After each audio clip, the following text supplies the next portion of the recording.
কারো সাথে কথা বলে শান্তি না পাওয়া একটা রোগ, যে রোগে মানুষ আর কোনো মানুষের প্রতি আকর্ষণ অনুভব করে না। সে আর মেশে না কারোর সাথে। কেউ মিশতে এলে দূরে সরে যায়। তার ভিতরে জন্ম নেয় এক অদ্ভুত অনাগ্রহ।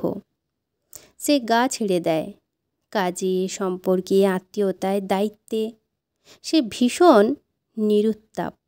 সে ফোন ধরে না, সে মেসেজ দেখে না, সে প্ল্যান বানায় না, সে ঘুরতে যায় না, আড্ডা দেয় না, সিনেমা দেখে না, শপিং করে না।